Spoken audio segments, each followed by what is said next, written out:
Assalamualaikum warahmatullahi wabarakatuh. Selamat siang teman-teman semuanya. Kembali lagi di Pod Sedikit, podcast asik diskusi intelektual bersama saya Fadli Hasa. Nah, episode kali ini salah satu episode yang spesial menurut saya karena kita kedatangan narasumber yang sangat luar biasa sekali. Beliau adalah Bapak Benjamin Mobalen, SE MAP. Selamat datang. Terima kasih Pak. Selamat datang Bapak. Aduh, kayaknya kalau saya panggil Bapak ini kayak kurang akrab kan. Kakak boleh? Kakak saja. Kakak saja. Ya. Oke, begitu. Kalau kakak pas. Pas kali ya, ya. Oke. Nah, karena masih sama-sama muda jadi.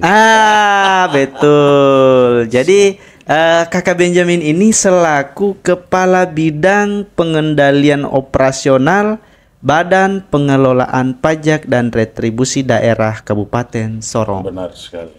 Nah, mungkin saya punya pertanyaan pertama ini Kakak. Siap. Kakak ke Unamin sudah sering atau baru ini? Saya baru.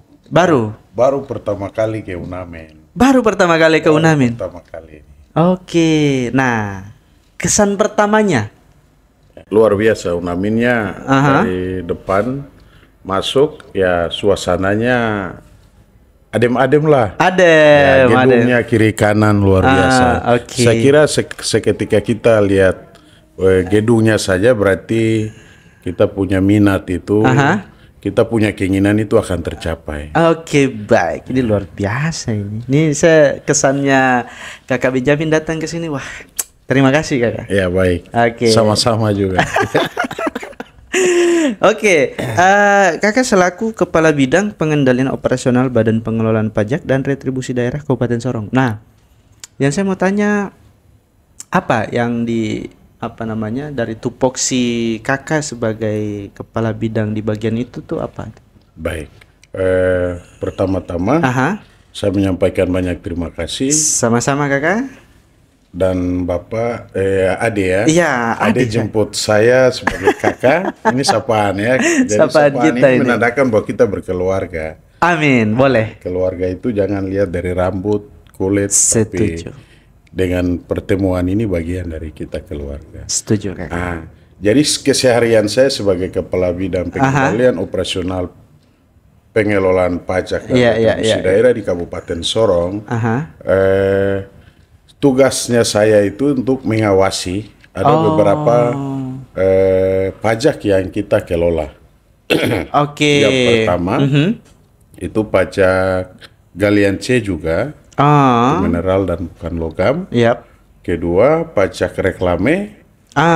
Ketiga pajak PBB, pajak bumi dan bangunan. Bumi dan bangunan. Keempat itu terkait pajak rumah makan, restoran, hotel dan Oke, berarti pengelolaan pajak ya Kakak ya. Oke, baik. Nah, saya dengar katanya ada salah satu program inovasi yang menurut saya ini sangat luar biasa sekali nih Kakak nih. Salah satu program yang memanfaatkan teknologi terkait pengawasan pajak tersebut. Mungkin sedikit bisa diceritakan tentang program inovasi itu karena saya juga masih agak penasaran tapi mungkin saya bisa saya dengarkan. Juga sudah rindu untuk mau menceritakan hal ini. Oke. Ini kita cerita terkait dengan pajak ini. Saya minta kepada masyarakat, khusus untuk kota maupun Kabupaten Sorong. Nah, kita posisi sekarang kan sudah Provinsi Papua Barat Daya. Jadi dengan taat pajak, pajak ini kan ada beberapa kategori yang tadi saya sampaikan. Masyarakat harus peduli. Masyarakat menopang kami pemerintah. Bukan berarti masyarakat ada pengusaha-pengusaha atau ada yang pemilik apapun yang ada di sini wajib hukum untuk taat bayar pajak. Setuju. Karena pajak itu bukan dia sekedar saja numpang ke pemerintah, dan pemerintah akan kembalikan untuk kita sama-sama menikmati dari hasil pajak itu. Jadi hasil pajak itu, ya. Jadi terkait dengan di Kabupaten Sorong ini, ini yang kita harus lebih serius untuk meningkatkan PAD pendapatan asli daerah. Ya, oke. Karena pajak itu salah satu sumber. Sumber itu untuk bagaimana kita mengembalikan itu berupa fisik, pembangunan jalan, pembangunan rumah, rumah sakit atau tempat apa SD, fasilitas umum yang bisa bisa dirasakan sama masyarakat begitu ya? Iya, benar. Berarti kalau mau dibilang itu istilah yang dulu itu tepat kayaknya tuh, dari kita untuk kita. Iya, dari kita untuk kita, benar. Bahasa dari dulu itu sampai sekarang. Iya, sampai sekarang itu masih berlaku itu ya. Berarti berjalan terus ya. Oke, jadi ya semoga partisipasi masyarakat itu ya bisa lebih bisa lebih memberikan perhatian lebih ya terkait pajak ini. Nah, kalau terkait yang tadi Kakak yang program inovasi. Program inovasi ini yang tadi saya mau lanjutkan ya. Terkait inovasi ini kan pengawasan lanjutan. Dari awal saya cerita belakangannya dulu. Dari awal itu 2019. KPK datang ke Sorong itu awal untuk menegaskan kepada kami pihak OPD Pemungut, salah satu di Spenda. Dulu di Spenda tapi sudah dirubah ke Badan Pengelola Pajak dan Retribusi Daerah. Berarti dia berdiri sendiri. Iya, dia berdiri sendiri. Jadi dari 2019 ini dulu kita masih pakai ketetapan yang bersifat dia tidak efektif lah ketetapan. Iya. Tapi dengan berlakunya dengan aturan KPK, itu kita mulai melangkah di 2021. 2021 itu kita melakukan uji petik dulu. Uji petik itu ada di 10 sampel rumah makan, hotel, restoran. Mohon izin Kakak, saya boleh tanya uji petik ini? Uji petik ini begini. Itu kita ditugaskan oleh Kepala Badan. Bapak Octavianus Kalasuat. Kita ditempatkan 2 orang satu rumah makan atau 2 orang di hotel. Itu untuk mencatat satu hari itu berapa orang yang datang makan. Sehingga kita punya data itu kita bisa laporkan ke KPK. Laporkan ke KPK sehingga kita ada kerjasama dengan Bank Papua. Saya lanjut dengan uji petik dulu ya. Saya jelaskan dulu. Jadi kita lakukan itu selama 1 bulan. Ibaratnya semacam kayak survei begitu ya? Ya, kita survei. Sehingga kita bisa tahu pendapatannya itu awal bulan, pertengahan bulan maupun akhir bulan. Tanggal tua. Di situ kita bisa tahu. Seketika kita pasang alat rekam pajak, salah satu kita kerjasama dengan Bank Papua. Dengan Bank Papua datangkan alat rekam pajak itu namanya MPOS. MPOS. Jadi semacam tablet aja. Itu kita lakukan di 2021. 2021 kita pasang 10 alat. Ada di beberapa titik rumah makan maupun restoran dengan hotel, penginapan. Itu kita lakukan, tapi kita dilalai karena kurang ada pengawasan dari Badan Pengelola Pajak dan Retribusi Daerah. Kita coba bangun komunikasi dengan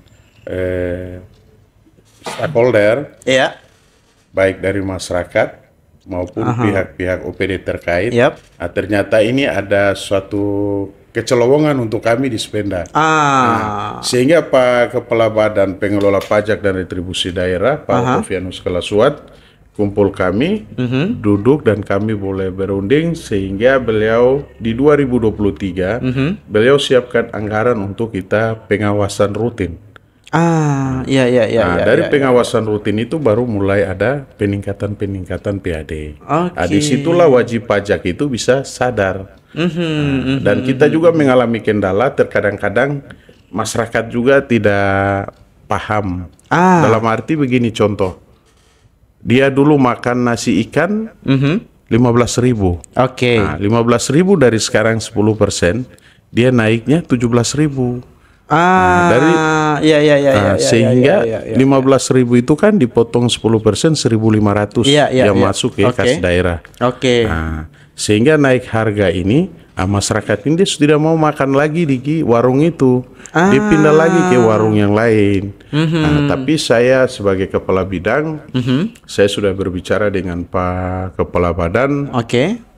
2024, semua warung wajib dipasang alat. Sehingga di situ akan menimbulkan tingkat pendapatan PAD-nya meningkat di Kabupaten Sorong. Kita hitung-hitung 100.000 saja, itu dalam satu hari warung. Nah, dalam satu bulan dia bisa mencapai contoh 1.500.000. Dikali dengan 10 warung dalam satu bulan sudah berapa? Dikali dengan 1 tahun sudah berapa? Itu akan meningkatkan PAD-nya itu. Nah, meningkatkan PAD. Kalau dari segi pemanfaatan teknologinya itu yang seperti apa itu, Kakak? Dari segi pemanfaatan teknologinya itu, ya itu kita cuma menambahkan terkait penambahan alat rekam pajaknya saja. Jadi berupa tablet. Yang tablet itu, sehingga nanti segala macam kegiatan terkait pajak di satu lokasi atau satu tempat makan ataupun restoran akan direkap menggunakan sistem itu. Ya saya jelaskan itu lagi, Pak. Ini yang saya Gimana? Jadi kita ada tim yang melatih mereka. Terkait dengan menggunakan alat. Baik itu di wajib pajak maupun kami di Dispenda operatornya. Jadi satu hari kalau dia kasih mati alat, di sistem kami juga terbaca di kantor. Ada petugas saya, anak buah saya yang selalu monitor terus di ruangan. Jadi kalau dia tidak aktifkan, berarti saya langsung suruh anak buah saya cepat ke warung ini, alamatnya di sini. Dia sudah tahu, langsung dia ke sana. Pak Ceko kasih aktif itu alat itu. Jadi salah satu tujuan dari program inovasi ini tuh adalah untuk meningkatkan pendapatan asli daerah di wilayah Kabupaten Sorong ini. Wah, sangat luar biasa sekali ini. Saya di episode sebelumnya itu sempat kita juga wawancara sama Ibu Ani kalau tidak salah itu. Kita juga membahas soal program inovasi. Ya, pemanfaatan teknologi juga sama dengan yang Kakak sampaikan ini. Wah, ini keren. Jadi, ya ini. Inovasi ini yang kita butuhkan. Dan kami bangga kepada Pak Pejabat Bupati, maupun Pak Sekda, dan juga kepada kepala-kepala OPD. Dengan program inovasi ini, mereka utus kami itu ada sekitar 51 pegawai yang ikut PEM 3. 51 ini kan inovasi sebanyak 51 yang nanti akan merubah di Kabupaten Sorong. Jadi yang sebelumnya yang saya diskusi dengan Ibu Ani itu salah satu hasil dari program PM3 ya? PKA. Jadi kayak semacam program pelatihan begitu untuk merancang sebuah program inovasi. Saya baru paham ini. Saya karena dengan Ibu Ani itu kita kemarin tuh langsung membahas terkait programnya. Jadi asal dari programnya itu saya berarti saya melengkapi ya. Melengkapi. Jadi begini Bapak, KKS Ade. Jadi kalau kita bicara terkait inovasi, itu harus berani. Kita berani untuk merubah yang tidak bisa jadi bisa. Kalau kita tidak berani, maka itu terpendam. Kalau dia terpendam ya berarti kan tidak jalan. Jadi berani. Contoh macam saya selalu kita jumpa dengan wajib pajak. Kita berikan sapaan. Kita sampai sana sapaan, selesai sapaan. Ya kita tanya dulu, Bapak, ini bagaimana? Ini kendalanya di mana? Jangan datang itu muka sudah tembok, sudah marah-marah wajib pajak. Jadi wajib pajak itu akan marah juga kepada kita, apalagi dia baru buka atau belum ada pembeli. Kita sudah datang, tetap dia emosi, dia bilang ini manusia di sepeda ini dari mana? Kita bikin kacau situasi. Oke. Nah, kalau misalnya langkah dari dinas, maksudnya untuk ini kan salah satu program inovasi untuk meningkatkan PAD ini. Yeah. Nah, apakah ada maksudnya edukasi ke masyarakat begitu untuk mereka untuk sadar wajib pajak ini? Sosialisasi ini. Ya. Baik, terima kasih. Ini pertanyaan yang bagus. Oke. Pertanyaan ini kami dari Dispenda lagi kita upayakan. Kita upayakan di tahun 2024. Itu kita akan sosialisasi kepada masyarakat. Yang sekarang kan kita belum ke masyarakat, sehingga ya minta maaf, memang masyarakat juga belum mengerti tentang pajak. Nah ini, itu salah satu langkah yang kita belum ambil. Tapi di 2024 saya sudah koordinasi dengan Pak Kepala Badan Pengelola Pajak dan Retribusi Daerah, kita akan melakukan hal ini. Terus nanti terkait dengan wajib pajak yang di hotel maupun rumah makan dan restoran ini, kita ada semacam berikan itu kita akan berikan penilaian. Siapa yang rajin, siapa yang taat, tiap bulan dibayar, ada peningkatan. Peningkat istilahnya kejujuran. Jadi kalau semakin rutin itu kita akan berikan semacam do prize ya, kayak reward begitu ya. Dan itu juga salah satu program salah satu program ya. Itu untuk jangka panjang kita akan lakukan, jadi tiap tahun.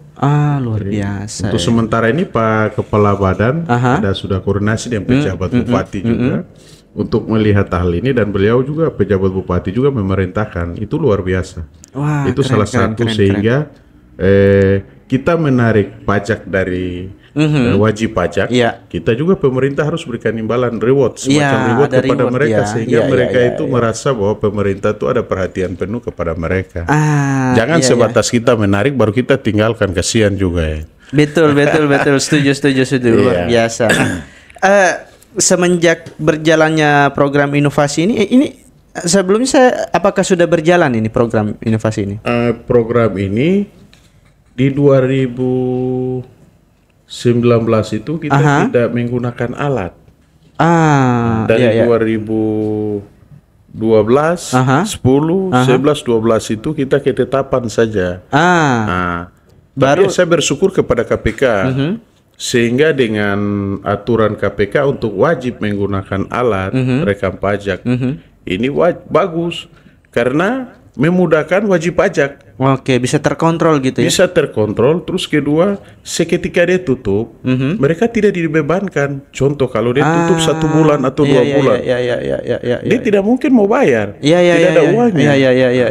Tapi seketika menggunakan alat ini, dia tutup, dia cuma kasih keterangan, kita tidak bisa menagih dia. Tapi kalau dulu dia tutup, wajib hukum kau bayar. Mau 500.000 kau bayar. Nah, dia mulai diaktifkannya alat ini mulai dari kapan itu? Itu di 2020. 2020 berarti sudah berjalan sudah kurang lebih 3 tahun seperti itu ya. Program inovasi. Nah, alhamdulillah ada peningkatan PAD-nya. Luar biasa, puji Tuhan ya. Alhamdulillah ada peningkatan PAD-nya. Nah, selama proses penerapan ini kan mungkin dia jalan lurus-lurus begitu saja.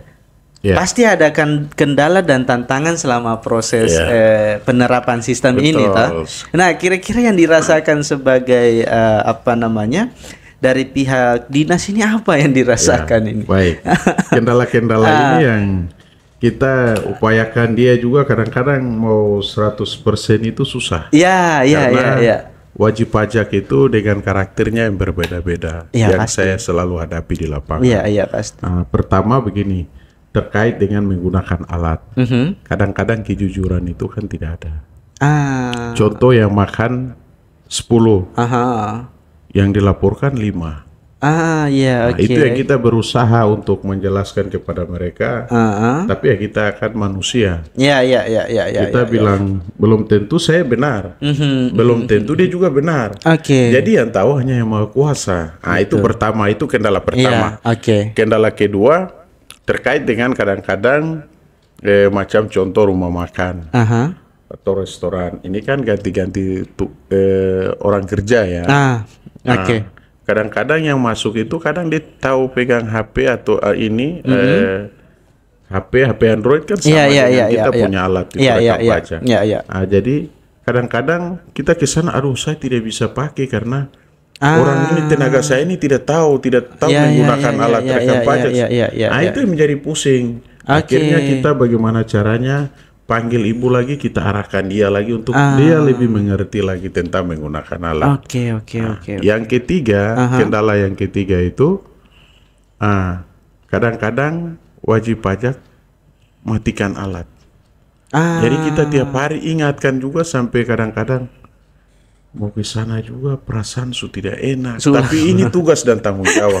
Saya selalu mengarahkan mereka, Bapak Ibu wajib pajak, jangan bosan lihat muka saya ini tiap hari di sini. Karena ini tugas saya, tugas negara yang diberikan kepada saya, yang sudah dipercayakan. Seketika saya tidak datang, otomatis saya dimarahi oleh pimpinan saya, karena saya tidak mampu dalam melaksanakan tugas. Jadi saya minta supaya ada pengertian yang terbaik. Jangan bosan-bosan. Mungkin sedikit usul ini kakak, mungkin dari kita pihak dari kampus ini bisa menjalin kerjasama. Kita kan di kampus ini teman-teman mahasiswa itu ada namanya program magang. Ya, boleh. Ada program kerja praktek. Mungkin nanti praktek. kita bisa mengarahkan teman-teman ini, apalagi kalau dari saya punya bidang itu kan informatika, yang otomatis agak sedikit banyak mengetahui tentang sistem informasi atau apapun itu, bisa lah kita buat semacam kayak kerjasama, terus kemudian menempatkan teman-teman mahasiswa ke agar bisa membantu masyarakat mensosialisasikan terkait sistem ini, mungkin seperti itu. Saya nanti coba laporkan ke Pak Kaban. Saya kira untuk itu Pak Kaban paling terima. Adik-adik ini yang kita perlu regenerasi. Betul. Mereka perlu ada di situ bagian itu untuk mereka belajar. Karena kita ini kan tidak selamanya. Usia sudah lanjut. Akhirnya pensiun, adik-adik ini punya modal kerja untuk masa depan sudah ada. Jadi pesan saya untuk adik-adik mahasiswa, belajar itu penting. Jangan bosan-bosan dalam belajar. Boleh nih kita bisa bikin kerjasama kita. Kita bisa komunikasi lanjut lah ya. Setuju. Nah, mungkin kakak sesuai dengan program inovasi yang kita tadi bahas ini, harapan ke depannya ini. Kalau untuk harapan ke depan, saya kira masyarakat atau wajib pajak ke depan itu lebih mendukung pemerintah. Karena dari pemerintah, dari wajib pajak kepada pemerintah, dan pemerintah jadi ada timbal balik. Jadi bukan berarti bahwa kita menarik pajaknya untuk pemerintah. Tapi pajak itu akan diberikan lagi secara pembangunan kepada masyarakat, pelayanan publik kepada masyarakat. Jadi masyarakat maupun wajib pajak jangan bosan-bosan. Seketika petugas Dispenda atau BP2RD, Badan Pengelola Pajak dan Retribusi Daerah itu melakukan pungutan pajak. Berarti dari kita untuk kita yang tadi itu ya. Dari kita untuk kita. Oke. Contoh saja kita pegawai, itu wajib hukum itu tiap bulan kan potong pajak. Kita tidak bisa kompromi itu, kita tidak bisa marah hal itu. Itu sudah wajib. Berapa kali kan minta maaf, saya mungkin tambahkan sedikit. Berapa kali saya jumpa dia ada beberapa warung juga. Saya biasa cerita sama dia, saya bilang, Ibu sudah bayar pajak kah belum? Aduh, saya belum ada izin. Kalau Ibu belum ada izin, apakah saya bisa pasang alat rekam pajak di Ibu sini? Aduh, Bapak saya ini cuma kontrak saja. Lama lagi saya sudah mau keluar. Saya bilang, Ibu kontrak itu kontrak berapa lama? Tidak lama lagi saya keluar dari sini. Saya bilang, tidak lamanya itu kapan? Ibu dia tertawa lagi. Saya bilang, Ibu jangan takut pajak. Pajak itu bukan berarti mengambil hak Ibu, bukan. Pajak itu Ibu, kita cuma titip alat di Ibu. Nanti contoh saya makan, atau Bapak pemilik usaha, ada pemilik usaha. Saya datang mau makan nasi ikan. ibu uang pajak kan tidak keluar. Saya yang makan ini saya yang bayar pajak.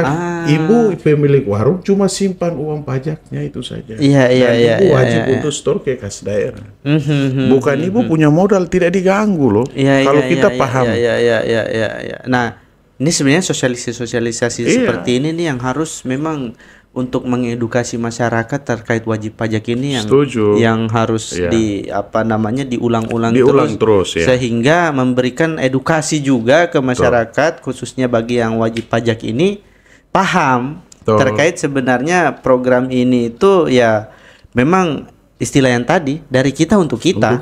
Iya. Oke, mungkin ada lagi yang mau disampaikan? Ya, mungkin saya sampaikan sedikit. Ya, Bapak Ibu, warga Kabupaten Sorong maupun Kota Sorong, kita sudah ada di era globalisasi. Iya. Itu serba canggih. Jadi saya minta terlebih khusus kepada wajib pajak, jangan bosan-bosan untuk membayar pajak. Karena pajak itulah yang membantu kami untuk membangun daerah Tanah Moi ini. Jadi saya minta dukungan dari Bapak Ibu terlebih khusus wajib pajak maupun kota maupun Kabupaten Sorong, kita jaga kebersihan, jaga toleransi, jaga saling kerukunan antara satu persatu.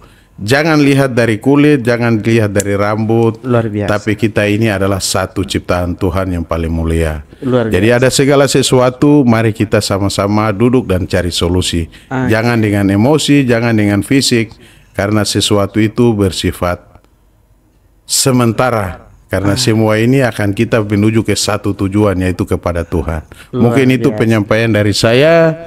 Sekian dan terima kasih. Kalau ada salah kata saya minta maaf. Karena kami ini manusia tidak sempurna. Yang sempurna itu Tuhan. Terima kasih. Kakak Benjamin, terima kasih banyak sudah datang di tempat di studio kecil kita ini. Terima kasih banyak sudah sharing-sharing. Saya juga baru baru sedikit paham terkait wajib pajak itu seperti apa dan manfaatnya yang akan dilakukan seperti apa. Mungkin satu tagline yang saya mau angkat itu, dari kita untuk kita. Pajak itu dari kita untuk kita. Pajak itu dari kita untuk kita. Oke. Setuju ya. Terima kasih banyak Kakak Benjamin. Siap. Terima kasih banyak lagi. Sehat-sehat Kakak. Oke. Baik teman-teman, itulah tadi hasil diskusi kita bersama Kakak Benjamin Mobalen SEMAP terkait program inovasi terkait wajib pajak tadi itu. Semoga teman-teman di luar sana mendapatkan insight dan memberikan manfaat kepada kita semua terkait apa yang kita bahas tadi. Mungkin itu saja dari saya. Jangan lupa untuk like and subscribe ataupun follow dari semua sosial media yang dipunyai oleh Unamin Official. Lebih dan kurangnya saya mohon maaf. Kalau ada salah-salah kata saya mohon maaf. Mungkin itu saja. Assalamualaikum warahmatullahi wabarakatuh. See you next episode. Oke, Kakak, terima kasih banyak. Kakak, luar biasa.